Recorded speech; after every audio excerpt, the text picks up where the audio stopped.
Ibu jamaah subuh rahimakumullah, pada pagi hari Ahad ini alhamdulillah kita sama-sama kembali dapat mengikuti pengajian umum walaupun dalam situasi kondisi kita pada bulan Ramadan. Kita langsung saja Bapak Ibu sekalian mendengarkan pengajian yang akan disampaikan oleh Al-Mukarram Bapak Tuan Guru Haji Munajib Sesele. Waktunya kami persilahkan.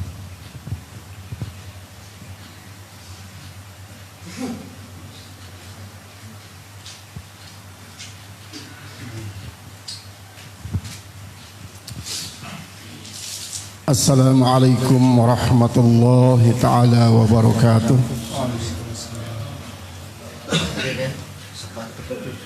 Bismillahirrahmanirrahim. Alhamdulillahilladzi hassa alaina ta'alluma wa ta'lim linantaqiza min azabin alim. Wassalatu wassalamu ala sayyidina Muhammadin alladzi bu'isa liinqazin nasi min adzabin alim wa ala alihi wa ashabihi wa tabi'in wa tabi'it tabi'in ila yaumil liqa'il malikil alim. Amma ba'du. Al-Mukarramun, para tuan guru, para ustaz, bapak-bapak, ibu-ibu, para shaimin shaimat, jamaah salat subuh yang sangat-sangat kami muliakan, jamaah Masjid Raisya Skarbile yang sangat-sangat kami muliakan. Mari kita bersyukur kehadirat Allah Subhanahu wa taala atas limpahan rahmat, taufik dan hidayahnya, sehingga pada pagi hari ini nikmat Allah yang masih diberikan kepada kita begitu banyak. Yang terbesar di antaranya adalah iman dan Islam. Lalu diberikannya juga kita kesempatan untuk melaksanakan salat subuh berjamaah. Kemudian sebelumnya kita juga melaksanakan qabliyah subuh. Tadi malam kita melaksanakan qiyamul lail, salat tarawih dan witir untuk malam yang ketujuh. Berarti sekarang kita sudah masuk hari ke-7 dari bulan Ramadan 1440 Hijriah. Mudah-mudahan yang sudah kita lakukan selama 6 hari ini diterima oleh Allah Subhanahu wa taala, dan qiyamul lail kita yang ke-7 hari, yang 7 malam, mudah-mudahan diterima oleh Allah. Sisa-sisa hari dan malam yang belum kita lewati pada bulan Ramadan ini ditakdirkan oleh Allah kepada kita untuk bisa melakukannya dengan penuh kehusyuan, penuh khudu' dan tadarruk, sehingga kualitas puasa kita pada tahun ini lebih tinggi daripada tahun yang sebelumnya. Jamaah yang kami hormati, memang kita sudah sering mendengarkan melalui khatib-khatib di mimbar masjid pada waktu salat Jumat, bahkan di televisi, di radio, surat kabar pun menyajikan, majalah-majalah pun tak ketinggalan, WhatsApp juga dimanfaatkan oleh para dai untuk mendakwahkan betapa nilai Ramadan ini kepada umat Muhammad sallallahu alaihi wasallam. Beliau pernah bersabda menceritakan tentang sebuah hadis qudsi yang dikatakan kepada Nabi Musa alaihissalam, di mana dulu Nabi Musa mengatakan bahwa dirinya yang paling alim. Nabi Musa mengklaim dirinya yang diberikan oleh Allah sesuatu yang tak pernah diberikan oleh Allah kepada umat Nabi Rasul lain, dan tak akan pernah diberikan. Tetapi Allah mengatakan Tidak, hai Musa. Lalu Allah mengatakan, a'taitu li ummati Muhammadin sallallahu alaihi wasallam nuraini kayudi'u bihima zulmataini. Amma nurani nurul Quran wa nurul Ramadan.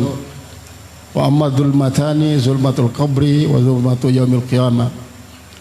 Saya berikan kepada umat Muhammad sallallahu alaihi wasallam yang tak pernah kuberikan kepada kamu, hai Musa, yaitu 2 sinar untuk menghalau 2 kegelapan.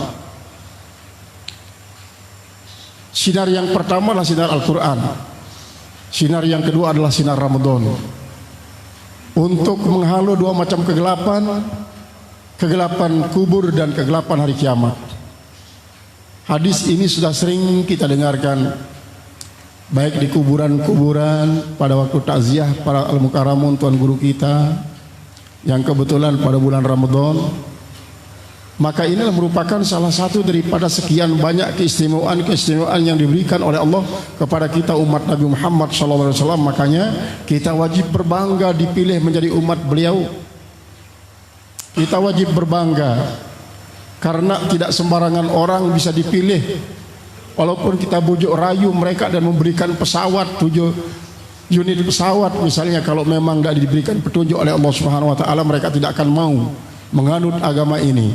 Sebaliknya, kalau memang diberikan petunjuk oleh Allah Subhanahu wa taala, tanpa kita berikan dakwah pun mereka akan menjadi seorang muslim, menjadi umat Muhammad yang baik. Karena tentang yang memilih orang untuk menjadi umat Muhammad ialah Allah Subhanahu wa taala.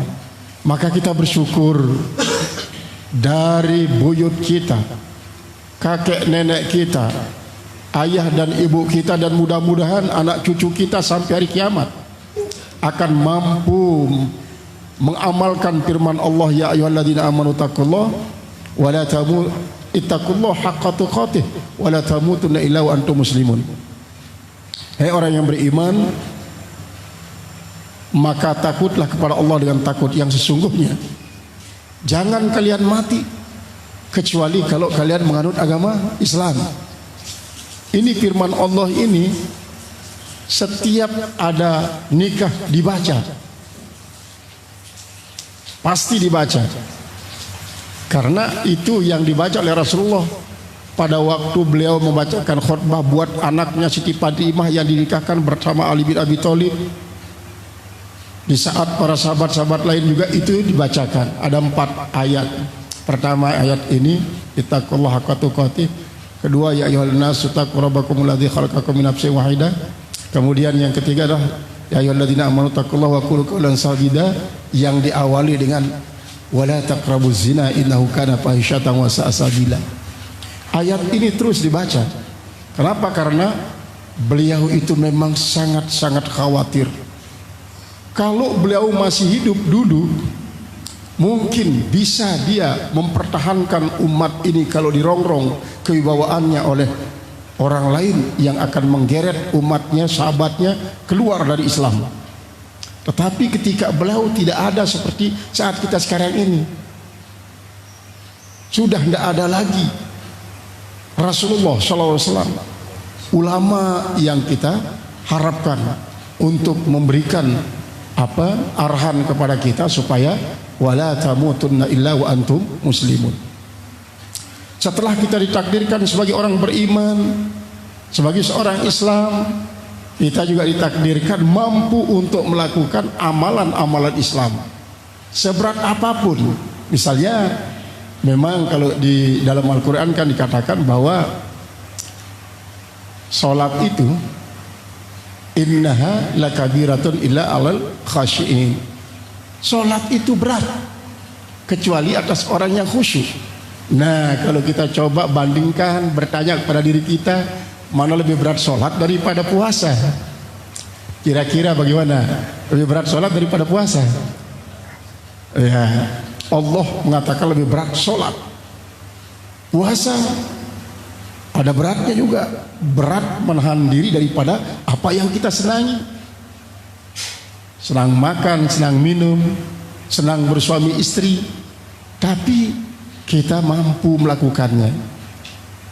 Sesungguhnya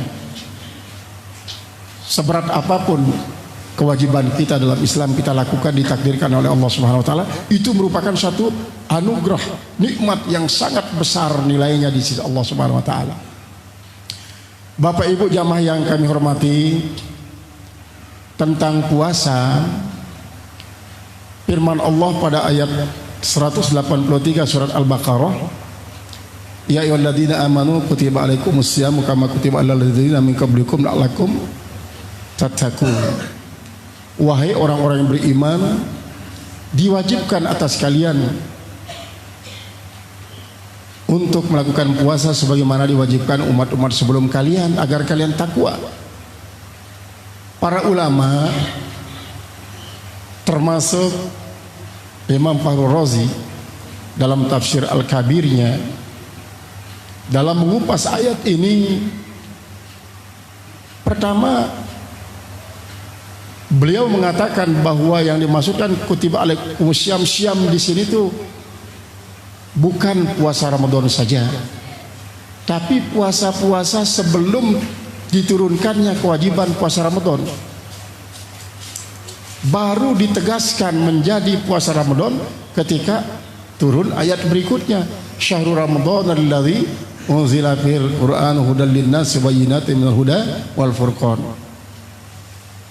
Ini baru yang menegaskan tentang puasa bulan Ramadan. Sehingga ada sebuah riwayat daripada Ali bin Abi Thalib karramallahu wajhah. Pada satu pagi beliau ziarah ke Rasulullah sallallahu alaihi wasallam, lalu mengucapkan assalamualaikum ya Rasulullah. Dijawab, waalaikumsalam ya habibi wa habiballah. Atas engkau juga salam kesejahteraan, rahmat dan keberkatan Allah, wahai kekasihku dan kekasih Allah, kata Rasulullah kepada Ali bin Abi Thalib. Lalu beliau keluar, ya Ali idni ilayya, hai Ali dekatlah kamu kepada saya. Mendekatlah Ali bin Abi Thalib. Ali, Jibril ma'ya fil ghurfah, saya bersama malaikat Jibril di dalam kamar. Wa qara'a alaikas salam, lalu dia menyampaikan salam kepadamu. Maka Jibril, Ali pun menjawab, wa alaika wa alaihi salam, atas engkau dan atas dia kesejahteraan ya Rasulullah. Lalu apa yang dibawa berita oleh Rasulullah sallallahu alaihi wasallam kepada Ali bin Abi Thalib? Ya Ali, idza sumta thalathata ayamin falaka minal ajri fil yaumil awwali kamithli syiyami asrati alafi sanatin. Hai Ali, kau diperintahkan untuk melakukan puasa 3 hari. Kalau kau lakukan hari pertama, niscaya kau akan dapat pahala seperti orang berpuasa 10.000 tahun. Kayak puasa 10.000 tahun.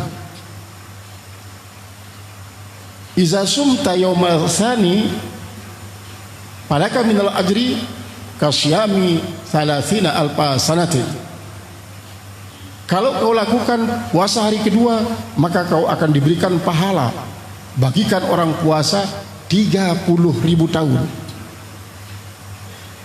Idza sumta yaumas salis falaka minal ajri kaman shama mi'ata alfi sanatin. Kalau kau lakukan puasa untuk yang 3 hari, maka kau akan diberikan ganjaran bagikan orang puasa 100.000 tahun. Sambil menggeleng Ali bin Abi Thalib, hal hadhihi khasatun alayya ya Rasulullah, apakah puasa-puasa hari-hari yang 3 ini khusus untuk saya ya Rasulullah? Hadhihi alaika wa ala man tabi'aka min ba'dik. Yang 3 ini memang untuk engkau dan untuk orang-orang yang ikut bersama engkau setelah itu. Itu kata daripada Rasulullah. Artinya 3 hari berpuasa sebelum diturunkan kewajiban puasa Ramadan.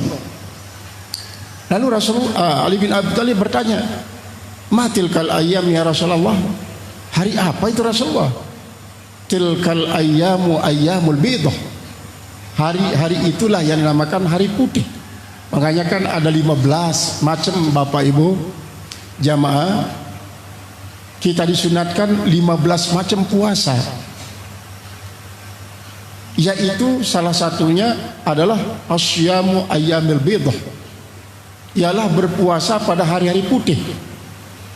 Hari putih itu tanggal berapa ya Rasulullah? Kata Ali bin Abi Thalib, yaumil thalith asyar wa yaumi rabi asyar wa yaumil khamis asyar fi kulli syahrin.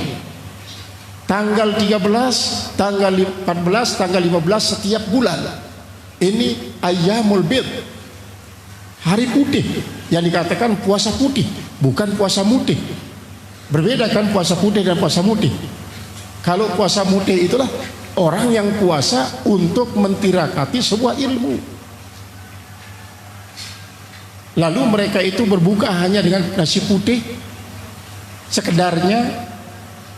Sedangkan puasa putih ini puasa setiap bulan tanggal 13, 14, 15. Kalau itu kita lakukan, maka kita akan dapatkan pahala seperti yang dijanjikan kepada Ali bin Abi Thalib karamallahu wajhah. Itu pada setiap bulan dulu sebelum diturunkan kewajiban puasa Ramadan. Tetapi sekarang itu menjadi suatu rutinitas bagi orang-orang yang diberikan tunjuk oleh Allah Subhanahu wa taala untuk melakukannya di luar bulan Ramadan. Nah, kalau di luar bulan Ramadan saja begitu besar ganjaran yang dijanjikan, apalagi pada bulan Ramadan. Karena dalam bulan Ramadan itu juga ada ayyamul bidah. Ada tanggal 13-nya, ada tanggal 14-nya, ada pula tanggal 15-nya. Padahal Rasulullah SAW sudah bersabda, "Fariidatun fi syahri Ramadhana kasab'ina fariidatan fi ma siwaha."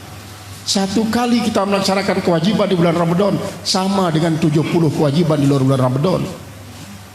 Wa nafilatun fi syahri Ramadhana kafaridatin fi ma siwaha. Satu pekerjaan sunat yang kita lakukan di bulan Ramadan sama dengan satu kewajiban di luar bulan Ramadan. Itu sebagai salah satu bukti betapa besar ganjarannya. Karena memang salah satu daripada keistimewaan bulan Ramadan itu wal hasanatu fiha mudha'afatun, yaitu kebagusan-kebagusan yang kita lakukan dilipat gandakan pahalanya pada bulan Ramadan. Seperti gambaran tadi itu. Makanya di dalam sebuah hadis juga dikatakan ya Rasulullah, umratun fi Ramadhan ka hajjin ma'iyah. Melaksanakan umrah di bulan Ramadan satu kali saja sama dengan berhaji bersama saya, kata Rasulullah. Bersama saya, tidak main-main bersama saya itu.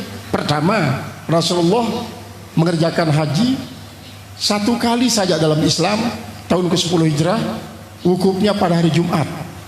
Orang wukuf pada hari Jumat sama pahalanya dengan 70 kali haji yang tidak diwukufkan pada hari Jumat. Ini berarti kan ma'iyah itu bersama Rasulullah. Yang kedua, kalau kita bersama Rasulullah, jangankan bersama Rasulullah, kita bersama seorang ulama saja,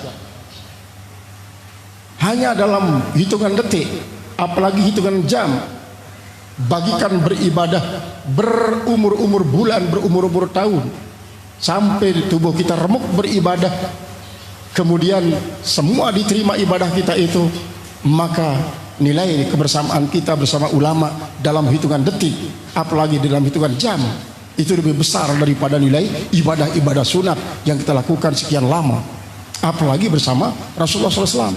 Maka orang umrah, makanya orang yang tahu ini tidak peduli berapapun habis uang yang dipergunakan untuk umrah pada bulan Ramadan. Ini adalah kehajian ma'iyah itu tempat nilainya, apalagi sampai berkali-kali di bulan Ramadan. Ini luar biasa, menunjukkan bahwa wal hasanatu fiha mudha'afatun. Nah kemudian yang kedua, Bapak Ibu, Rasulullah Sallallahu Alaihi Wasallam, ini juga riwayat daripada Ali bin Abi Thalib, ketika Ali bin Abi Thalib mengetahui bahwa Umar bin Khattab radhiyallahu anhu yang pertama kali melaksanakan salat tarawih secara berjamaah. Lalu apa kata Ali bin Abi Thalib? Hadhihi mimma sami'a minni wa sana'a kama sami'a. Ini yang dilakukan oleh Umar bin Khattab ini adalah seperti yang ia pernah dengarkan dari saya. Lalu dia melakukan seperti apa yang ia dengarkan. Bagaimana riwayatnya Bapak Ibu? Ali bin Abi Thalib meriwayatkan bahwa Rasulullah SAW pada satu ketika bercerita, kana tahtal arsy maudiun yuqalu hadhiratul qudsi. Di bawah aras itu ada sebuah tempat. Tempat itu namanya hadhiratul qudsi. Sama dengan hadhiratul qudsi yang ada dalam surga. Cuma bedanya, kalau hadhiratul qudsi di dalam surga itu disiapkan oleh Allah untuk siapa? Itu ketika dulu Nabi Musa alaihissalam bertanya, ya Rasulullah, ayul makani afdalu fil jannati? Ya Rasulullah, ya Allah, tempat apa yang paling indah dan paling mulia di dalam surga? Maka Allah menjawab, hadhiratul qudsi. Mayanziluha rabbi, siapa yang akan menempatinya hadhiratul qudsi? Ya Tuhanku. Qala hadhiratul qudsi liman sabara ala bala'i wa radiya ala qada'i wa syakara ala na'ma'i fa idza azabtuhum musibatan qalu inna lillahi wa inna ilaihi raji'un. Siapa sih yang akan menempatinya yang namanya hadhiratul qudsi dalam surga itu, ya Rabb? Maka Allah mengatakan, untuk hamba-hambaku apabila dia ditimpa musibah mengucapkan dia sabar, dia bersabar, dia hadapi musibah itu dan sabar. Kalau dia mendapatkan sesuatu, baik itu kebahagiaan maupun kesengsaraan, dia redha, dia redha. Kemudian kalau dia menerima nikmat, dia bersyukur. Kalau ditimpa oleh musibah, selalu mengucapkan innalillahi wa inna ilaihi raji'un. Itu hadhiratul qudsi yang ada dalam surga. Tapi hadhiratul qudsi yang ada di bawah arasy itu, kata Rasulullah SAW, adalah tempat malaikat yang tidak ada yang mengetahui berapa banyaknya malaikat itu kecuali Allah. Begitu tiba tanggal 1 Ramadan, para malaikat yang ada di hadhiratul qudsi itu minta izin kepada Allah. Ya Allah, izinkan kami semua turun ke bumi. Kami ingin bergabung bersama umat Muhammad sallallahu alaihi wasallam yang akan melakukan qiyamul lail di masjid-masjid, di musala-musala, di langgar-langgar, di tempat-tempat yang sudah disiapkan. Maka para malaikat itu pun diizinkan oleh Allah semuanya turun ke bumi sampai tidak kebagian tempat. Makanya sekarang ini saja ini kita tidak tahu berapa banyaknya malaikat yang hadir menyaksikan kita, dan nanti dia akan berdoa, mendoakan kita untuk mendapatkan apa yang kita minta, diselamatkan daripada neraka, kemudian dimasukkan dalam surga. Maka siapa saja yang disentuh oleh malaikat itu berarti dia akan mendapatkan pengampunan dan kebebasan daripada segala malapetaka, dia dipastikan masuk surga. Kata Rasulullah berdiri kepada Ali bin Abi Thalib, lalu bercerita kepada Umar bin Khattab. Maka lalu Umar bin Khattab mengatakan, idzan ana ahaqqu, kalau begitu saya yang paling pantas. Maka sebab itulah pada saat beliau menjadi khalifah, yang dulunya jamaah di masjid pada hadir untuk melakukan qiyamul lail, belum berjamaah tapi munfarid dicoba oleh oleh Umar bin Khattab untuk dilakukan secara berjamaah. Begitu dilakukan secara berjamaah dipimpin oleh Abi Ubaidah, maka beliau mengatakan, bagus sekali ini ya, serentak, sangat indah gerakan-gerakannya, sampai beliau mengatakan, ni'matil bid'atu bid'ati hadhihi, bid'ah yang paling indah adalah bid'ahku ini, katanya. Itu alasan daripada para ulama-ulama Ahlus Sunnah wal Jamaah ketika ditegur untuk melakukan perbuatan-perbuatan yang tidak pernah dicontohkan oleh Rasulullah. Karena mereka selalu mengatakan, al-yauma akmaltu lakum dinakum atmamtu alaikum ni'mati wa raditu lakumul Islam madinah. Ketika kita coba urut, ayat ini akan sangat luas. Maka dari situlah para ulama-ulama salafus saleh daripada Ahlus Sunnah wal Jamaah mengatakan tidak ada yang bid'ah yang kita warisi daripada ulama-ulama mazhabul arba'ah ini. Tidak ada yang bid'ah, semuanya ada sumbernya. Karena al-yauma akmaltu lakum itu bukan berarti agama ini sempurna lalu tidak ada yang boleh berijtihad lagi. Sedangkan pada zaman sahabat, Muaz bin Jabal berijtihad ketika diutus ke Yaman. Dan bukan itu ayat yang terakhir, ada ayat yang berikutnya. Kalau diartikan bahwa al-yauma akmaltu lakum dinakum atmamtu alaikum nikmati wa raditu lakumul Islam madinah, itulah merupakan salah satu daripada bentuk pernyataan Allah bahwa agama ini sudah sempurna, tidak bisa diijtihadkan lagi, maka akan sangat monoton. Lalu para pemuda-pemuda yang Ahlus Sunnah Jamaah mengatakan, bagaimana kalau kalimat wa tammat kalimatu rabbika sidqan wa adla la mubaddila li kalimati, dan seterusnya. Apakah tidak bertentangan dengan ayat ini? Setelah itu juga ada wattaqu yauman turja'una fi ilallah yang turun terakhir 9 hari sebelum Rasulullah wafat. Sebelumnya juga ada ayat kalalah tentang masalah faraid. Kalau itu dikatakan bahwa ini merupakan harga mati, tidak boleh ada ijtihad lagi. Kemudian nikmat juga sudah disempurnakan. Rasulullah masih hidup lagi 3 bulan pada waktu itu. Apakah dia tidak akan mendapatkan kenikmatan setelah turunnya ayat tersebut? Setelah Rasulullah juga wafat, Abu Bakar Siddiq juga berijtihad, Umar bin Khattab berijtihad, banyak para sahabat berijtihad.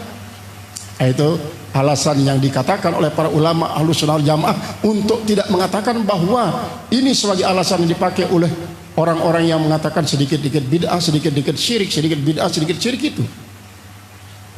Akhirnya apa? Apa kata Umar bin Khattab ketika dia menyelesaikan salat tarawih berjamaah? Hakadha fa'alaha Rasulullah SAW. Seperti ini dilakukan oleh Rasulullah, katanya. Yaitu isyrina rakaatan. Isyrina rakaatan. Rakaataini wa yatawarrahu ba'da arba'i raka'atin. Artinya 2 rakaat dan dia beristirahat setelah 4 rakaat. Berarti 2 rakaat. Jadi 2 rakaat salam, kemudian setelah 4 rakaat dia istirahat. Nanti lagi 2 rakaat, 4 rakaat istirahat. Sampai 20 rakaat itu 5 kali dia istirahat.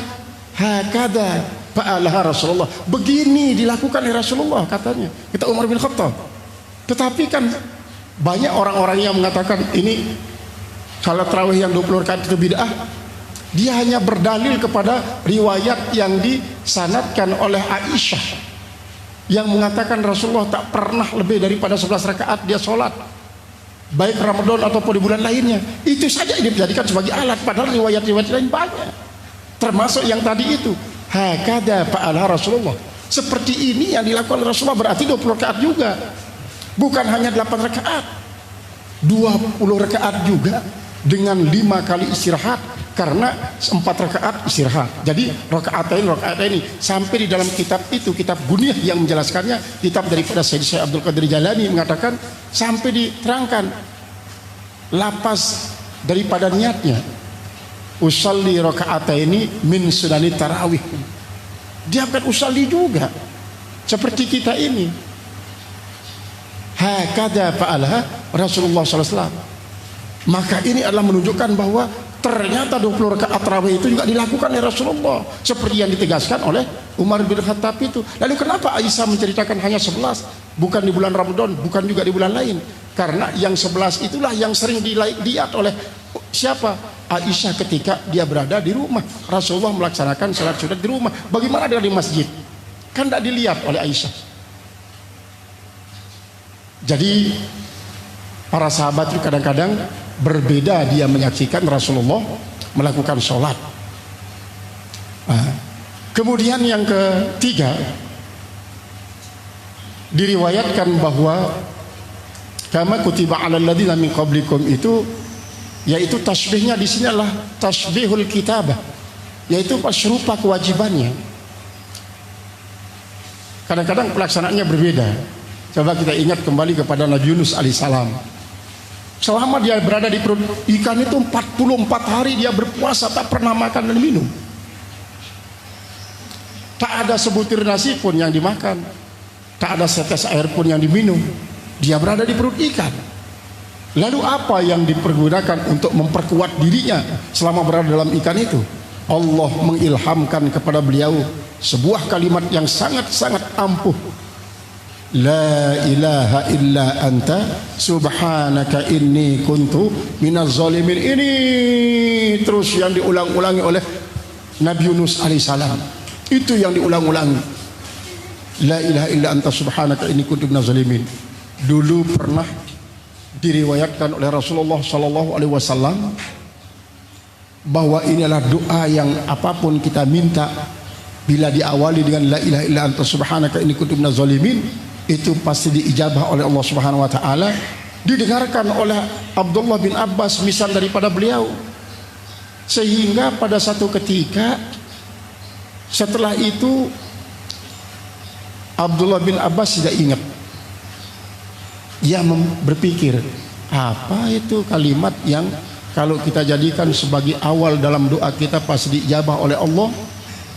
Sampai datang Abu Darda mengucapkan assalamualaikum, assalamualaikum berkali-kali.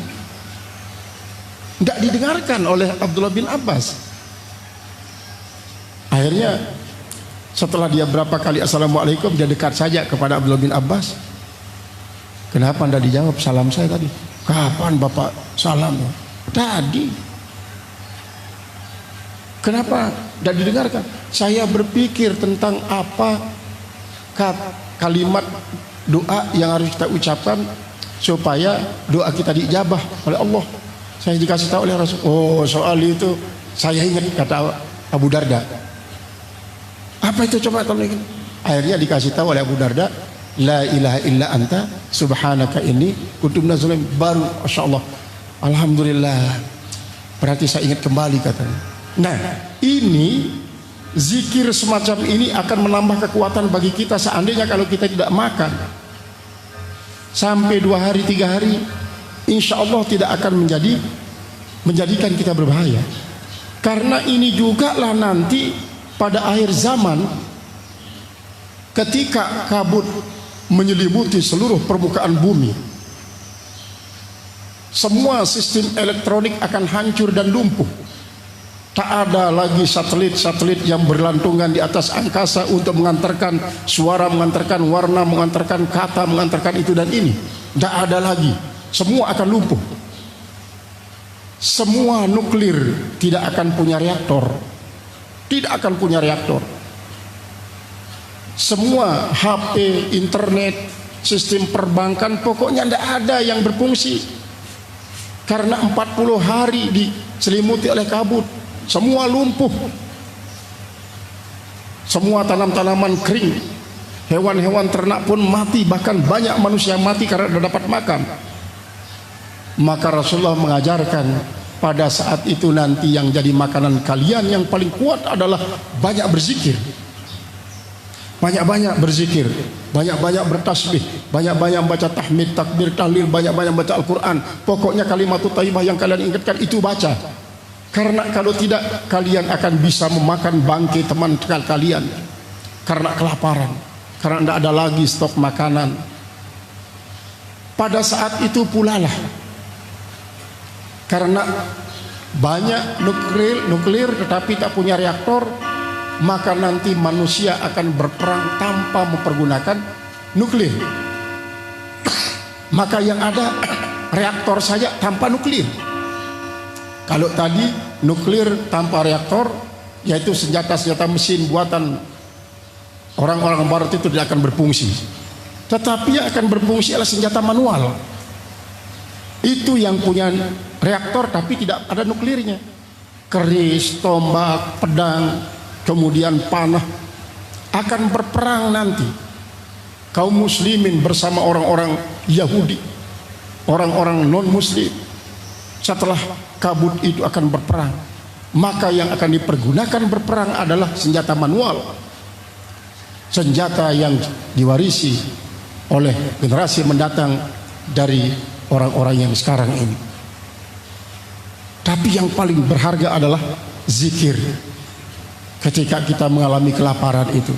Maka oleh sebab itu bagi kita, bagi para pemula, putra putri kita, kalau berlatih puasa atau mungkin orang-orang mu'alaf atau orang-orang yang baru bertobat, kalau dia selama ini tidak pernah berpuasa karena tidak bisa menahan haus dan lapar, maka didiklah, bimbinglah, arahkan mereka itu silakan berpuasa sambil banyak-banyak berzikir. Insya Allah dengan zikir ini maka rasa haus dan lapar bisa dikurangi, akhirnya bisa bertahan dan akan menjadi suatu kebiasaan yang sangat-sangat ampuh bagi para pemula. Begitu juga ketika pada satu saat mungkin kita tidak tahu di mana dan kapan kita tidak akan menemukan makanan. Supaya jangan mati kelaparan, banyak-banyaklah berzikir. Apalagi kalau kita baca Qul huwallahu ahad berulang-ulang, itu akan dapat membuat kita menjadi kenyang. Makanya pada saat kita berpuasa sekarang ini, coba saja bedakan antara kita tinggal di rumah tanpa beraktivitas berupa kalimatut thayyibah dengan beraktivitas dan membaca kalimat thayyibah termasuk Al-Quran, akan beda rasanya. Kita tidak akan pernah merasakan lapar. Lama-lama ternyata terbenam matahari, saatnya lah kita berbuka. Nah itu kalau kita baca Al-Quran.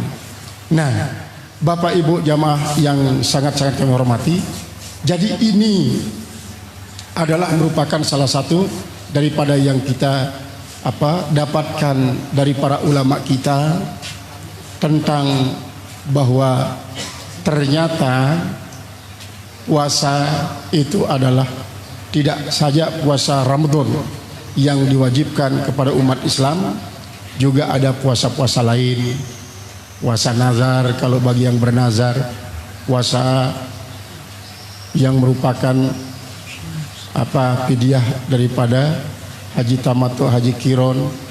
Kalau mereka itu tidak membayar fidyah dengan dam, itu tidak membayar dam kambing, maka puasalah.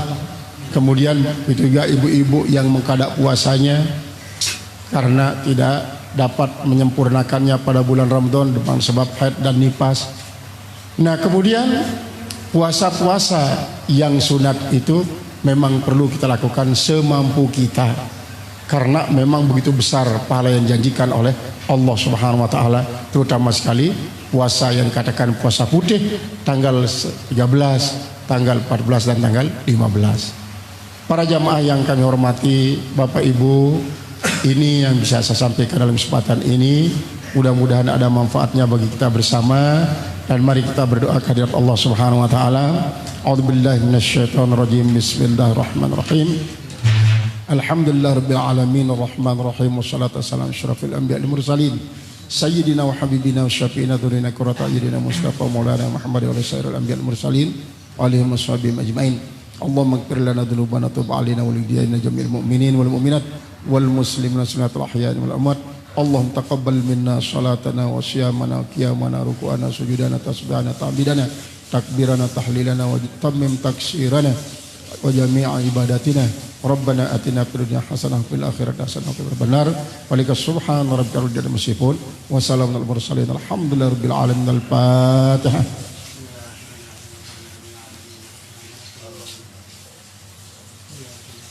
atas segala perhatian kita bersama. Mudah-mudahan dapat ridho dan rahmat dari Allah, dan atas segala kurangan mohon maaf sebesar-besarnya.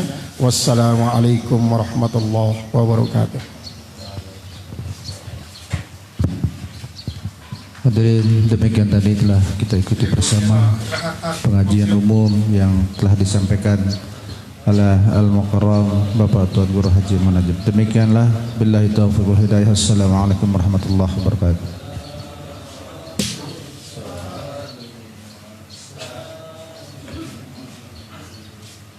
Allahumma salli ala